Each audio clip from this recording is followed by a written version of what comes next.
இருக்கிற இந்த last 10 days நீங்கள் ஒரு 12th ஸ்டாண்டர்ட் ஸ்டூடெண்ட்டாக இருந்தாலும் சரி, அதே நேரத்தில் ஒரு 10th ஸ்டாண்டர்ட் ஸ்டூடெண்ட்டாக இருந்தாலும் சரி, உங்கள் மனசில் ஒரு சில கேள்விகள்லாம் இருக்கும். அதுக்கு முன்னாடி நான் உங்ககிட்ட ஒரு கேள்வியை கேட்டு ஆரம்பிக்கிறேன். என்னுடைய முதல் கேள்வி என்ன அப்படின்னா, உங்களுக்கு ஸ்டடி ஹாலிடேஸ் எப்பயிலிருந்து ஆரம்பிக்குது? ஸ்டடி ஹாலிடேஸ்னு ஒன்று விடுறாங்களா இல்லையா? ஒரு சில பேருக்கு முக்கியமாக கவர்மெண்ட் ஸ்கூல்ஸ்லாம் வந்து பார்த்தீங்க அப்படின்னா 15th இருந்தே ஸ்டடி ஹாலிடேஸ் விட்டாச்சு. அதாவது இன்னையிலேருந்து நாளையிலேருந்தே நிறைய பசங்க ஸ்கூலுக்கே போக மாட்டாங்க. இதோட ஸ்ட்ரெயிட்டாக பப்ளிக் எக்ஸாம் தான். ஏன்னா அப்படி உங்களுக்கு ஸ்டடி ஹாலிடேஸ் இருக்குது அப்படின்னா நான் உங்களுக்கு பகலில் கூட வந்து லைவ் கிளாஸஸ் கண்டக்ட் பண்ணுறேன். என் கூட சேர்ந்து நீங்கள் என்னென்னலாம் வீக்காக இருக்கீங்கன்னு சொல்லுங்கள், எல்லாத்தையும் படிச்சிடலாம், பயப்பட வேணாம். இப்பயுமே டைம் இருக்குது. இப்போது உங்கள் மனசில் ஒரு சில கேள்விகள்லாம் இருக்கும். நான் லீவ் போடலாமா வேணாமா? இன்னது நீங்கள் பகலில் கிளாஸ் எடுக்கிறீங்களா, இல்லை எனக்கு பகலில் ஹெல்ப் பண்ண முடியுமா, இல்லை தனியாக விட்டா நானே படிச்சுப்பேன், நீங்கள் கூட எனக்கு தேவையில்லை, அப்போல்லாம் உனக்கு ஒரு சில ஐடியா இருக்கும். அப்போ நான் ஸ்கூலு லீவ் போடலாமா வேண்டாமா? ஒரு நாளைக்கு நான் எவ்வளோ மணி நேரம் தூங்கணும்? எந்த சப்ஜெக்ட்ஸுக்கு நான் அதிக கான்சென்ட்ரேஷன் கொடுக்கணும்? ஒரு பேச்சுக்கு நான் தமிழ் இங்கிலீஷ்க்கெல்லாம் பயப்படுறது நியாயமா? கம்ப்யூட்டர் சயின்ஸ் மாதிரி ஒரு சப்ஜெக்ட்டுக்கு நான் பயப்படுறது நியாயமா இல்லை தேவையில்லையா?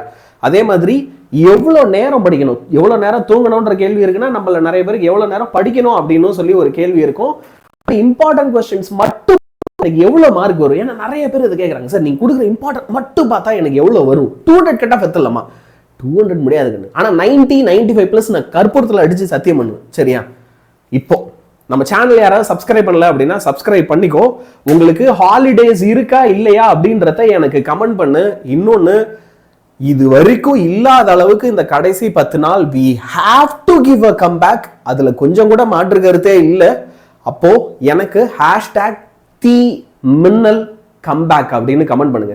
ஒருவேளை நம்ம சேனலுக்கு யாராவது புதுசுனா, பாய்ஸ் எல்லாருமே தீ எமோஜி, கேர்ள்ஸ் எல்லாருமே மின்னல் எமோஜி, அந்த ட்ரெண்டை திரும்ப ஒரு பெரிய அளவில் நம்ம கொண்டு வருவோம். ஸோ #தீமின்னல் கம்பேக் அப்படின்னு சொல்லி கமெண்ட் பண்ணுங்க. சரியா? இப்போ மெயின் விஷயங்களுக்கு வருவோம். ஓகே, ஸ்டடி ஹாலிடேஸ் இருக்கா?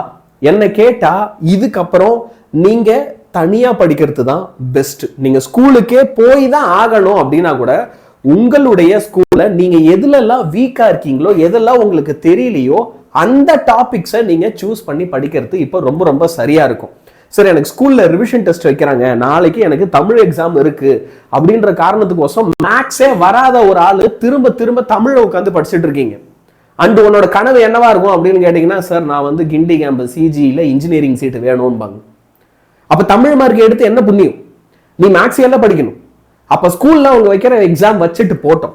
ஆனா நீ வீக்கா இருக்கிறத படி. திட்டுவாங்க, வாங்கிக்கோ. அப்பா அம்மா என்னை வந்து திட்டுவாங்க, வாங்கிக்கோ. டீச்சர்ஸ் திட்டுவாங்க, திட்டு வாங்கிக்கோ. திட்டு தானே பாஸ். ஃபைனல் எக்ஸாம்ல மார்க் வந்துடுச்சு அப்படின்னா யார் கண்ணுக்கும் அதெல்லாம் தெரிய போறதில்ல. நீ ஸ்ட்ராங்கா, நீ எதுல வீக்கா இருக்கியோ அதை ஒழுங்கா படி. இல்ல என் ஸ்கூல்ல என்ன சுத்தமா விடவே மாட்டாங்க சார், அவங்க ஷெட்யூல் என்னால மாறவே முடியாது அப்படின்னா அப்ப லீவ் போட்டுக்கோ.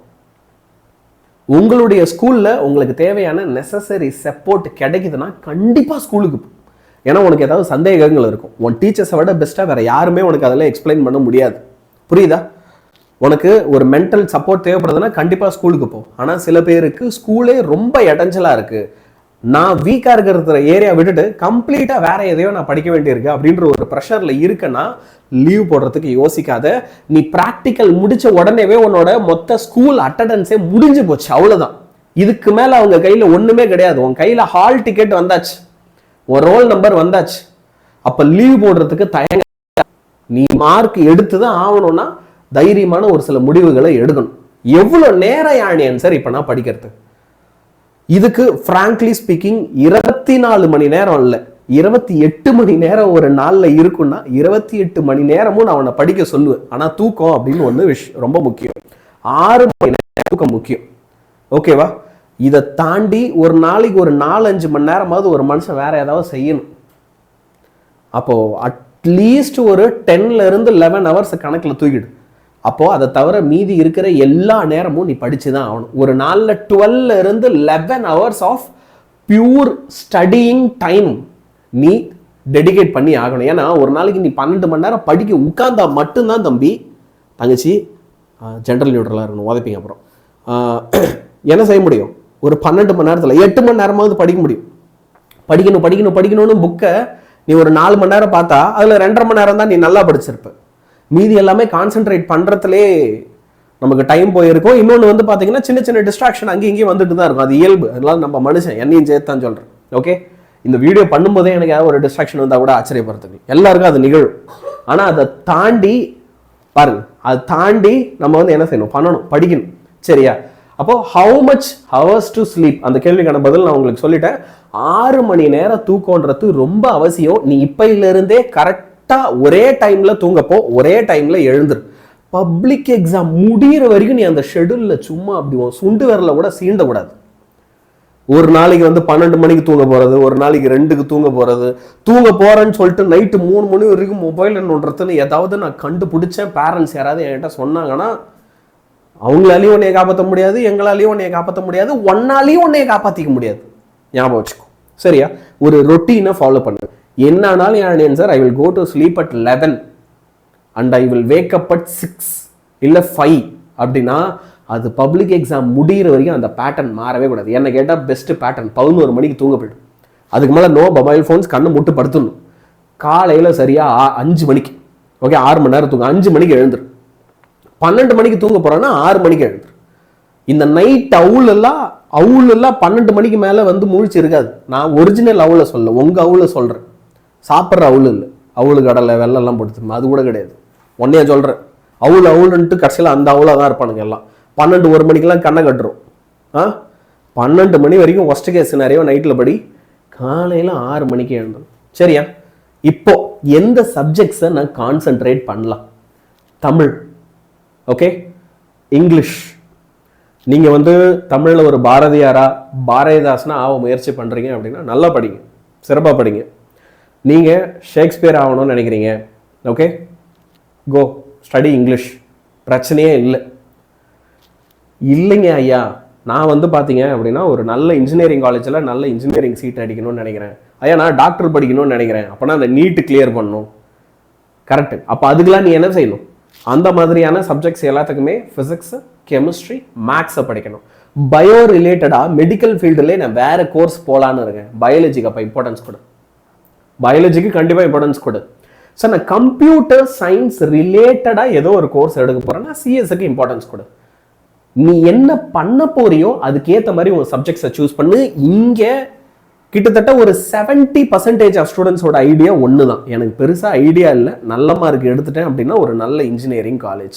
இன்னைக்கு ட்ரெண்டாக என்ன இருக்கோ அதுக்குள்ளே நான் போய்க்கிறேன், இன்ஜினியரிங்குள்ளே. இப்போ இன்ஜினியரிங்னா வந்து அது ஏதோ ஒரு லிமிட்டட் ஸ்கோப் இல்லை. இன்னைக்கு இருக்கிற பாதி வேலையில் 70% வேலை இன்ஜினியரிங் சம்மந்தப்பட்டது தான். 80% வேலைகளுக்கு இன்ஜினியரிங் கோர்ஸ் போதுமானதாக இருக்குது. அதனால் அதை படிக்கிறதுல எந்த தப்பும் இல்லை. அது ஒன்றும் ஒஸ்டான கோர்ஸ்லாம் இல்லை. இப்போ 1000 படத்தில் 1000 பேசுவோம், அதெல்லாம் வேற கதை. அது ஒரு நல்ல கோர்ஸ் தான், நல்ல வாய்ப்பு இருக்குதா இன்றைக்கும். ஆனால் நீ என்ன செய்யணும்? அப்போது ஃபிசிக்ஸு, கெமிஸ்ட்ரி, மேக்ஸ் 3 சப்ஜெக்ட்டுக்கு அதிக முக்கியத்துவம் கொடு. இதுலலாம் நீ 60, 70ன்னு எடுத்துகிட்டு இருக்க 100க்கு அப்படின்னா வேலைக்கு ஆகாது ராசா. நீ எல்லாத்துலேயுமே 90க்கு மேலே இருக்கணும். இப்போ ரொம்ப முக்கியமான ஒரு கேள்வி, இம்பார்ட்டன்ட் கொஸ்டின்ஸ் போதுமா? ஆன்சர் போதாது. எனக்கு 200 கட் ஆஃப் வேணும், இல்லை ஒரு 195 மேலேயாவது என் கட் ஆஃப் இருக்கணும்னு நான் விருப்பப்படுறேன். அப்போ இம்பார்ட்டன்ட் கொஸ்டின்ஸ் மட்டும் போதாது, அதை தாண்டி இன்னும் நிறைய உங்களுக்கு தேவைப்படும். ஆனால் ஆன்சர் இல்லை, நான் ஒரு வீக் ஸ்டூடெண்ட், லெட்ஸே நான் ஒரு 450 எடுத்துட்டு இருக்கேன், 480 எடுத்துட்டு இருக்கேன், எனக்கு எப்படியாவது ஒரு 550 எடுத்தா போதும். நான் பேசுறது புரியுது இல்லை? ஒரு 550 எடுக்கணும், ஒரு 540 எடுக்கணும் ஆன்சர். நான் 600க்கு உனக்கு இம்பார்ட்டன்ட் கொஸ்டின்ஸ் போதும். கட் ஆஃப் நம்பி இருக்கிற ஒருத்தர் இம்பார்ட்டன்ட் கொஸ்டின்ஸை மட்டும் நம்பாத, அதை தாண்டி மீதி எல்லாத்தையுமே படி. நான் சொன்ன விஷயங்கள் உங்களுக்கு ஒரு சரியான தெளிவை கொடுத்துருக்கோம் அப்படின்னு நம்புறேன். இது மட்டும் இல்லை பசங்களா, ஓகே, இது இல்லாமல் இன்னொரு சின்ன விஷயமும் சொல்றேன்.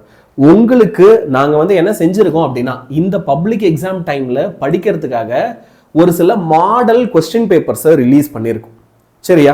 அந்த மாடல் கொஸ்டின் பேப்பர்ஸ் நீ வந்து என்ன செய்யலாம் அப்படின்னா, நான் உனக்கு காமிக்கிறேன். எங்கள் கூட சேர்ந்து அழகாக வந்து ப்ரிப்பேர் பண்ணலாம்.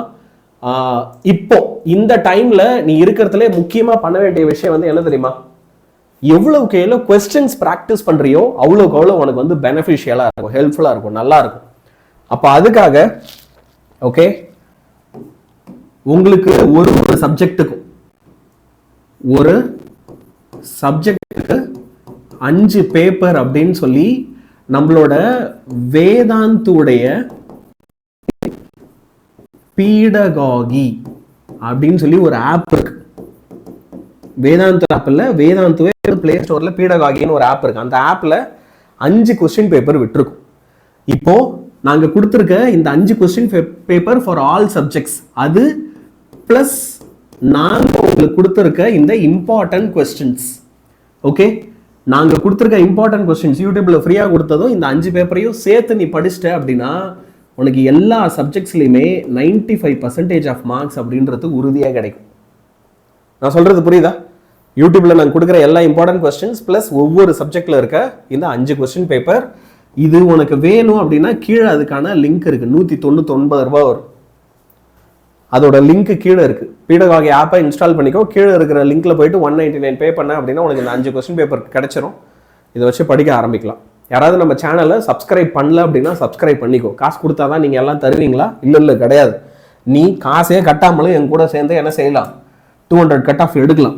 அப்போ அதுக்கு இந்த லாஸ்ட் 10 உங்களுக்கு கம்ப்ளீட்டா தினமும் ஃபுல் டே கிளாஸஸ் நடந்து, புரியுதா? 5 கிளாஸஸ். அதுல நீ என்னெல்லாம் வேணுமோ எல்லாத்தையுமே நாங்க நடத்தும். இந்த கொஸ்டின் பேப்பர்ன்றது ஆக்சுவல் ஒரு எக்ஸாம் சினாரியை வச்சு நீ எழுதி பார்க்கறதுக்கு. ஸோ மறக்காம நீ என்ன செய்ய போற, எங்களை சப்ஸ்கிரைப் பண்ணிக்க போற. மறக்காம சப்ஸ்கிரைப் பண்ணிக்கோ. உன் நண்பர்கள்லாம் இருக்காங்கன்னா அவங்களுக்கும் பகிர்ந்து அவங்களையும் சப்ஸ்கிரைப் பண்ண சொல்லு. சரியா? சப்ஸ்கிரிப்ஷன் வந்தால் எங்களுக்கு மனசு கொஞ்சம் சந்தோஷமா இருக்கும். எங்கள் மனசு சந்தோஷமா இருந்ததுன்னா கிளாஸ் எடுக்கும்போது எங்களுக்கும் இன்னும் கொஞ்சம் ஒரு புத்துணர்ச்சியோட கிளாஸ் எடுப்போம். மறக்காம வீடியோவை லைக் பண்ணிடு. அது எனக்கு இன்னும் கொஞ்சம் ஒரு எக்ஸ்ட்ரா குளுக்கோஸ் மாதிரி புத்துணர்ச்சியை தரும். சரியா? பாய் பாய்.